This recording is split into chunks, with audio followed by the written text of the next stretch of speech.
Hello and welcome to the hard sell where a stick in the swill-bucket rattles back. And to another completely random...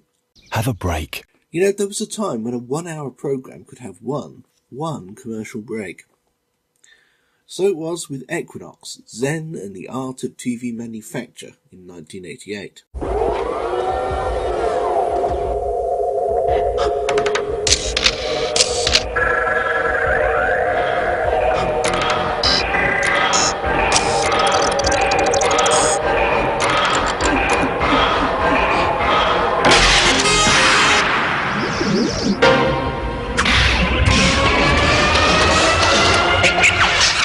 Equinox was Channel 4's answer to Horizon, hour-long snack science documentaries on various topics. This one's about building TVs, a sort of soul of a new machine for cathode ray tubes. Of course, Channel 4 in the 80s had less advertising in general, or with one thing and another. There was the equity dispute for a start, which dragged on for much of their first year, and of course until they became fully independent of the ITV setup in 1993, the channel didn't even sell its own advertising. The ITV regions did it for them. So, despite an hour-long programme, just the one commercial break. I'm not sure what region we're in, but it's one that could afford to pay for an entire break, so not TSW, Border or Channel or anything like that.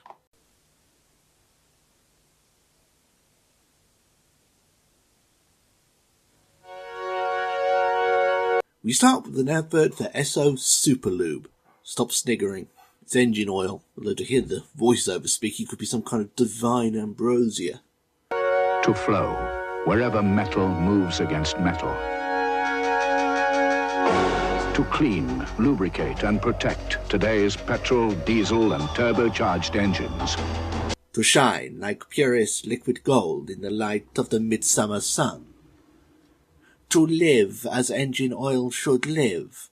To give your all for the glorious cause of internal combustion, that the driver may make it to Sainsbury's and back with 2 pints of milk and a paper before his wife wakes up and wants breakfast in bed served to her like she's a fucking queen or something.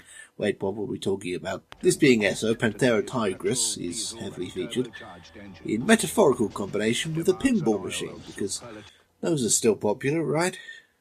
Demands an oil of superlative quality.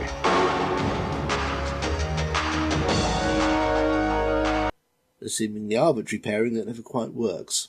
Meanwhile, the voiceover is so busy quavering in religious ecstasy over the oil itself, he doesn't even seem to notice them. Protect your engine with Esso Superlube, the striped protector. Quality at work. Everyone is going through changes. No, not that one. It's a sequel. Yes, they made a sequel.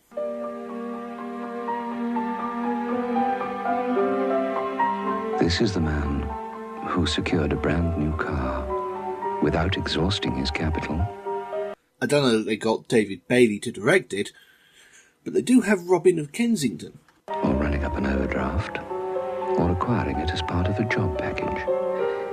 You can buy a car on some sort of never-never with Volkswagen themselves, apparently.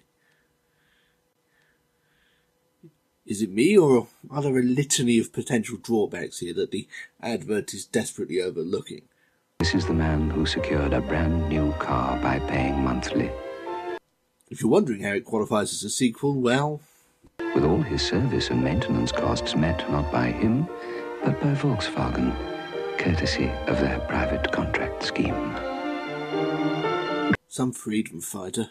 Drop into your local dealer and find out how he can help you run a Volkswagen. On Volkswagen. You're going to win the pools, right? Tony Selby, utility deadpan fat bloke for comedy and drama alike in the late 80s. He even carved out a piece of Doctor Who history as possibly the last really good recurring guest star of the original series.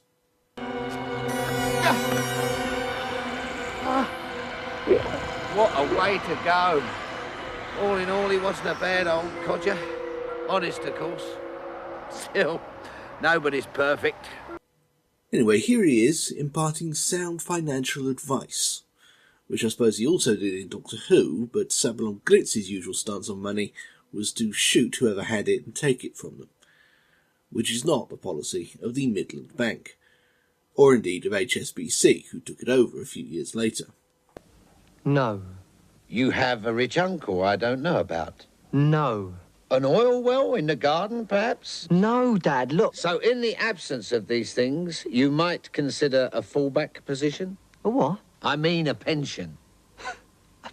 A pension? Yes, a pension. This is a very simple thing to find out about. So simple, even you can do it. You go into the Midland Bank, you'll recognise it. It has this big sign on it that says Midland Bank. Ha ha. Just a few years earlier, Midland were still using the Wyatt Catania cartoon Griffin with the voice of Richard Bryars. Midland Saver Plus, the easy way to make your savings grow. Whose guileless animated cheeriness was fitting in increasingly badly as the money-grubbing 80s wore on. Midland Homeowner Plus. Homeowner Plus means an agreed mortgage before you go house hunting, almost like a cash buyer. Till May the 31st for new borrowers, a big 0.5% off your interest for a whole year. £50 towards professional fees when you move house, a way to spread your household bills interest-free for a year. Even a way to transfer your existing mortgage to the Midland without paying us a penny. Midland Homeowner Plus, a major breakthrough in mortgage services. We've been listening. You tell the guy all about yourself. In your case, this will not take too long. He listens to you like you're a very interesting person. He tells you which pension plan works best for you. Say I don't like the look of any of them. The point is you do something, and you do it now. I don't want you to end up being a burden to my grandson, okay? Okay. Bit of a rushed wrap-up here, though. Give him here. There you go. Midland Pensions. For details, call in at your local branch or ring 0800 400 469. Another version of this just has Robert Powell solemnly intoning the company name and almost nothing else. Midland Pensions. From the Listening Bank. But here we have that one guy, talking slightly faster because the advert's the same length, actually bothering to give some information. Midland Pensions. For details, call in at your local branch. Including a phone number which would have come in handy on the other version.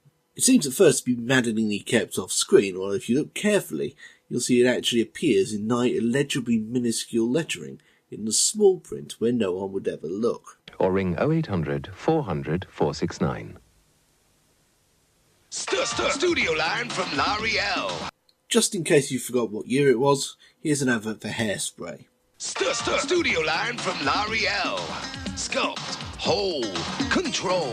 With big-haired, big-shouldered models bouncing around, pressing aerosols and pouting in front of much neo-plasticist decor, which was the style at the time. Little art historian joke there, which I would thank you to let pass without comment. Moose, that's shape. Body, that's great. And a very, very slightly new wave jingle barking nonsensical phrases at us. Fixing spray. Fix quick for tricks, spritz, lift. Fix tricks for quick trick spritz. I assume that means something about good hair. Style your hair any way you like it. Studio line. Style your hair any way you like it. Studio line. It all looks a bit like a nightmare Piet Mondrian probably had once. Anyway, this is the most 1988 thing you'll see all day and possibly for the rest of your life, so there you are. Studio line. Notice how L'Oreal are content to be the secondary brand here. They're name-checked at the start and their logo, which they tended to display vertically back then, rolls in unheralded at the end. But the individual product itself has relative prominence. We saw this before with Elnet, when the name Elnet was emphasised over the manufacturers. These sub-brands still exist, Elnet's still around, and so is Studio Line. But the advertising heavily prioritises L'Oreal over everything else. Possibly this is to consolidate the grip of L'Oreal, or any other company for that matter, because they all do it, on the market.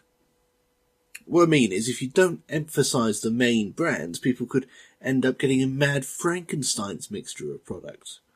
Hairspray by L'Oreal, foundation from Max Factor, lipstick by Maybelline, nails formulated and controlled by Laboratoire Garnier Paris, God knows what else. And that's obviously no good to anyone. None of those companies want any of the others to sell anything to anyone ever. Ever! So they started bellowing their own names louder than those of their products, attempting to trigger some form of brand loyalty. And by and large it's worked. It's had no discernible impact on anything of consequence in the entire world, of course, but that's advertising for you. Start your hair any way you like it. Studio line. Shut your eyes. Finally, breakfast cereals. Healthy ones. Nice. Sort of. Like wholemeal bread. As if. It has the goodness of the whole grain in every flake. Could I. Have a bowl? You took the words right out of my mouth. How about letting your wife complete a thought of her own, you prick? Or was that too much of a threat to your supremacy? Well, you never know. Let her finish her own internal monologue. She might end up developing free will. It's a slippery slope. Kellogg's Nutri-Grain, wholly delicious. Christ, even Simon Cadell sounds faintly annoyed. What a dick horse. Anyway, Nutri-Grain is the sort of utility brand name that Kellogg's wheel out every now and then, as appropriate.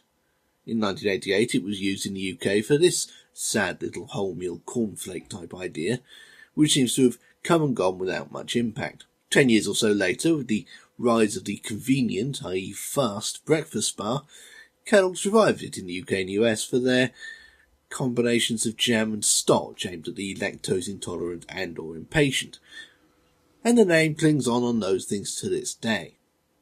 It's biggest, however, over in Australia, where it came to be the name of a completely different, supposedly healthy cereal, which looks suspiciously like the same company's late lamented start.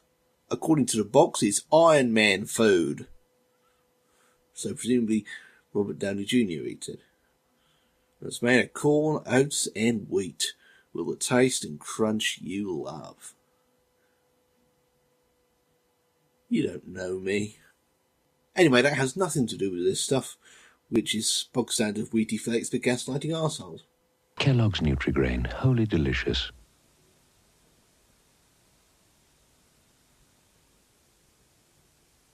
And then we returned to Equinox.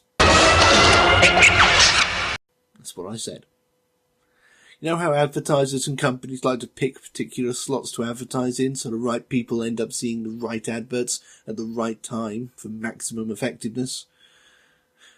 But it wasn't quite so much of that on Channel 4 in its first decade. Partly because no bugger watched it, so to an extent it often quite simply wasn't worth the effort. Partly because the ITV companies tended to save the juicier material for their own use. And partly just because Channel 4 in its first decade of broadcasting was, demographically speaking, quite inscrutable. Here's a random sampling from 1985. Lakeland Rock, in which Chris Bonington returns to the Lake District where he was brought up and climbs bits of it. What are the demographics for that? Mortgages, insurance, cream sherry and anti-aging creams, I shouldn't wonder. A repeat of Winston Churchill The Wilderness Years. Ibid. 2020 Vision, Divided Britain Part 3, Future Fallout. Reports on young people in Yorkshire reveal deeply alienated attitudes. We'd be lucky if the commercial break for that consists of much more than a picture of Neil Kinnock and a low hum. You can't sell things during minority programming, damn it! Draw your own conclusions.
Hey you lovely people, thank you for watching. Do you want to see these things a week before anyone else?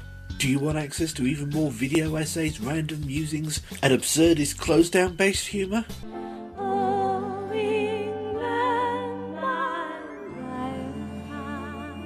Do you want to read and help shape my new book about the history of the British Broadcasting Corporation? Do you want me to continue to have food and shelter? Well, consider that one a bonus.